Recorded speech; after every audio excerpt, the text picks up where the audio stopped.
Ito po yung inalis nating spark plug.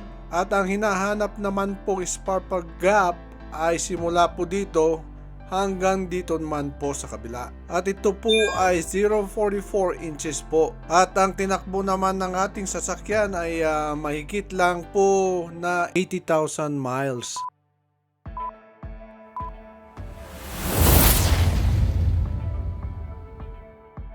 At bago po ang lahat, syempre ako muna ay nagpapasalamat sa mga nanonood ng ating mga videos. At muli kayong inaanyayahan na mag-likes, mag-subscribe at syempre pakishare na rin po. At kung bago lang kayo sa aking channel at kung hindi pa kayo nakapag-subscribe, subscribe na po. Balikan naman natin ang ating video na ito na nga po yung ating nabili sa online. At syempre naman po pwede nyo pong bilhin ito ng direct sa mga local automotive store na malapit po sa inyong lugar, katulad po ng Pep Boys at saka Auto Truck. At ito na nga po, nakahanda na nga po yung ating mostly na gagamitin. At syempre naman po sinama na rin natin yung ating fender protector.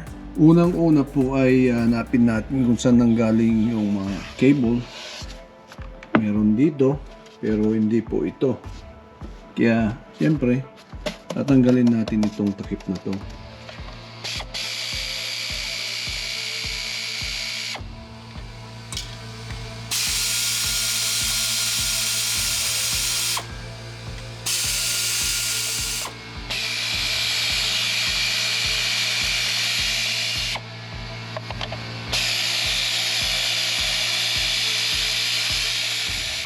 At ito po ay inaant lang po ito na isang piraso lang po itong takip na ito.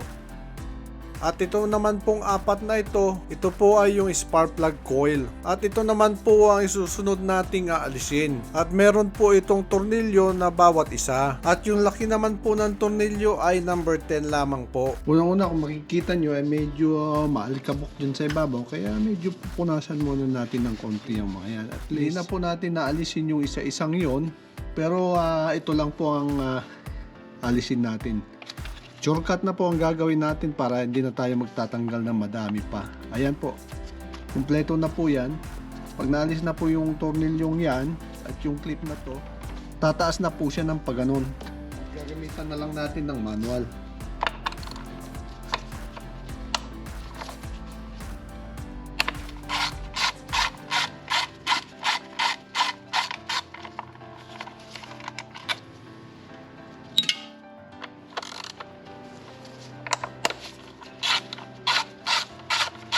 At pag tinatanggal niyo yung mga tornilyo, siyempre tandaan nyo rin kung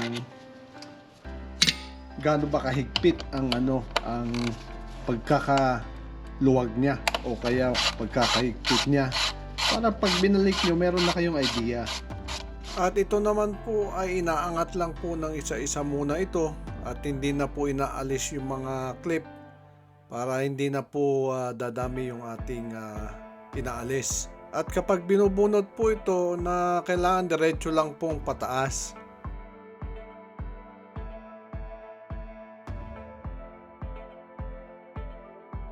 Saka naman natin naalisin ito sa butas ng halos sabay-sabay po. At ilalagay lang muna natin ito sa isang tabi para naman hindi sagabal sa pag-alis natin sa spark plug.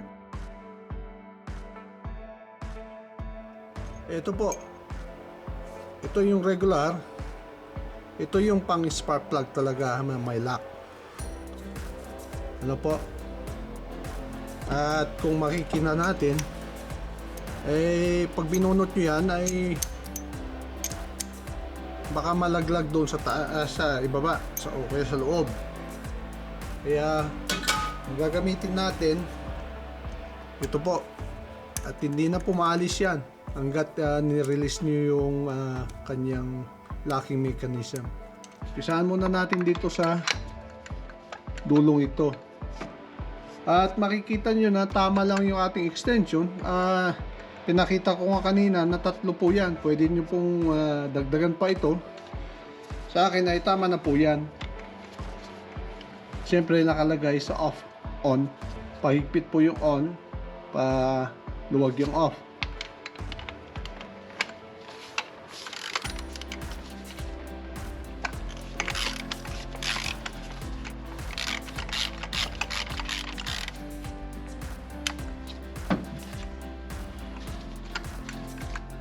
At bago po natin alisin yung ibang spark plug, ipag-compare muna natin yung dalawa, yung bago at saka yung luma. Ito na nga po, pinag-compare natin na magkatabi na wala naman tayong nakitang magkaiba. At syempre po, nag-base po tayo doon sa part number ng ating spark plug at saka yung brand and model ng ating sasakyan. At pwede na po natin ilagay yung unang spark plug, at bago naman po natin ilagay yung spark plug, lagyan po natin ng langis o kaya grasa yung kanyang thread. At siguraduhin lang po na yung ating thread lang po ang lalagyan ng grasa at hindi po yung dulo. Yung binabanggit ko po kaninang spark plug gap, yun po ang sinasabi kong dulo. Baka pag malagyan po ito ng ating grasa ay baka hindi po ito umandar. O kaya magkaroon siya ng check engine na ito po ay nagkaroon ng misfire. Ito po ay iniigpitan muna ng ating mga daliri para hindi ito magkaroon ng misthread. At habang iniigpitan po natin nito ay mararamdaman po natin na ito po ay pumapasok siya doon sa tamang thread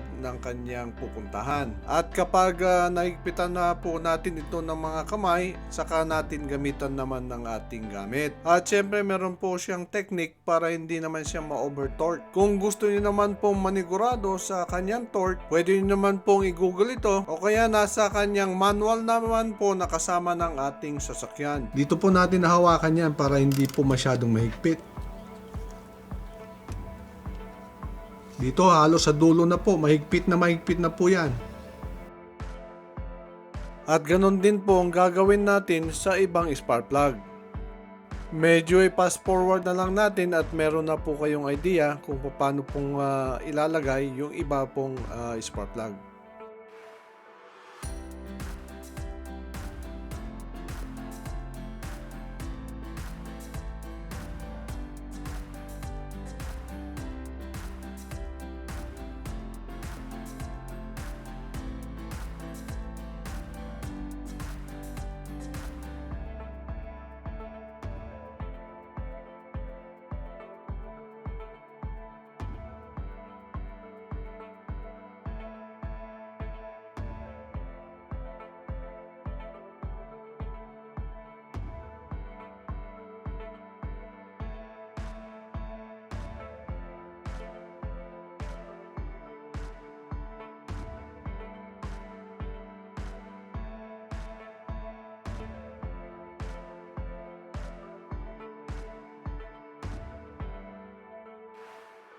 At katulad po yung sinabi ko noong una na hindi na po natin ginagap dahil pre-gap na po itong nakuha natin. At okay po, atin na pong ibabalik at siyempre sinecheck up natin itong mga rubber nitong dulo ng ating coil na wala pong mga crack at dito rin sa ibabaw, kasi kung minsan pag may crack na po yan dito sa ibabaw ay kung minsan may nagkakadiferensya rin kasi ito eh. Pero sa susunod po nating mga video, kung meron tayong makikitang magaganyang diferensya na yung coil ay nasisira at isi-share po natin yan. Babalik na po natin ng isa-isa. Siyempre halos magkakasabay po yan. Lalagay muna natin doon sa butas at ganyan po, at saka natin po tutulak itong una, pangalawa, pangatlo, pangapat, ganyan lang po. At syempre ilagay nyo na ito at isa-isa nating lagay yung anyang tornilyo. Tatapat lang po natin yan. At syempre hindi na po natin gagamitan ng ating air gun. At medyo maingay at para na-share natin na maliwanag itong ating video. Lagay muna natin lahat ng tornilyo. Pwede nyo rin higpitan ng isa-isa. Pero para mas mabilis ng konti ay ilalagay muna natin lahat ng tornilyo. Tsaka natin higpitan.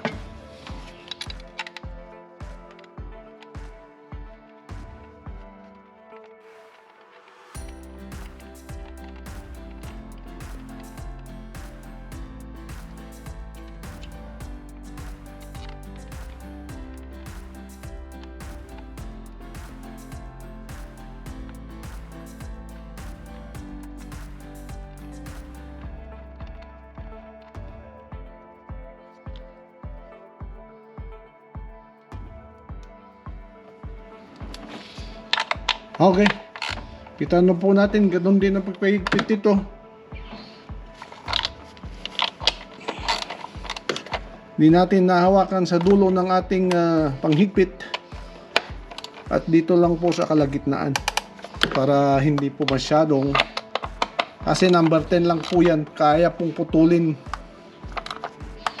Pag dito natin hinawakan po yan, tapos ating hinawakan pa ng ganito at ating hinila, ay mapuputol po yung ano. Kaya dito lang po at okay na po yan. At syempre pwede na po natin ilagay yung ating takip. Medyo punas po lang ng konti dito sa ibabaw uli. At syempre ganyan lang paglalagay niya. Sa 2, 3, 4, 5 yung ating tornilyo kanina. At siyempre ito po yung mga nagamit na meron po siyang bushing para po yung plastic na to hindi po mababasag pag kahit na higpitan. Kasi pag wala po yung bushing na yan, mababasag po yan pag hinigpitan natin.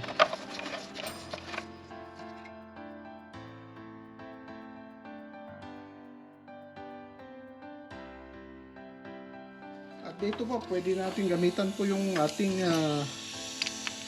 bihangin para medyo mabilis ng konti. Ano po?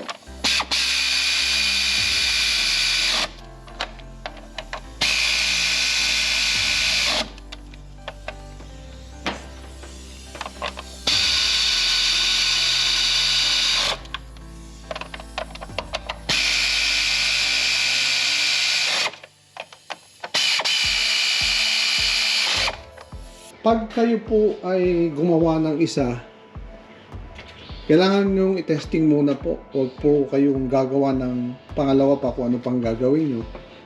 Halimbawa, meron kayong gustong gawing iba. Spark plug muna, tapos halimbawa gagawa kayo ng inyong alternator. I-check nyo yung inyong alternator na ito. Mas maigi pong i-check muna kung mayroong check engine para po hindi kayo magduda sa dalawang lugar. Ganun po ang ating mga technique para pag yung spark plug lang nagkaroon po siya ng check engine, ay doon lang po sa spark plug talaga ang ating nagka-diferensya. At nandito na po tayo sa loob ng sasakyan. At atin na pong paanda rin. At titingnan po natin kung mayroon siyang check engine. At syempre nakikita natin yung ating susi na mahina na po yung baterya. Ito po kasi yung extra na ating remote control. Hindi na po natin pinalitan yung ating baterya at yun naman po nagagamit. At ayan po, wala po siyang check engine. At syempre makikita nyo yung ating check engine. At bago ko natin ipakita yung check engine, nasa 80,000 pa lang po ito. 2016 po itong Honda na CR-V. At nasa 80,000 pa lang po. At medyo maganda-ganda pa po yung anyang mileage. Pakita po natin kung saan po yung check engine. Ano po? Dito nyo po makikita ang check engine. Noon po natin uli. Ayun po. Pag nakita po ninyo yan, yan po yung ating check engine. At dito na lang po magtatapos yung ating video at lagi po nagpapasalamat si Pinoy Peña. Muli, marami pong salamat.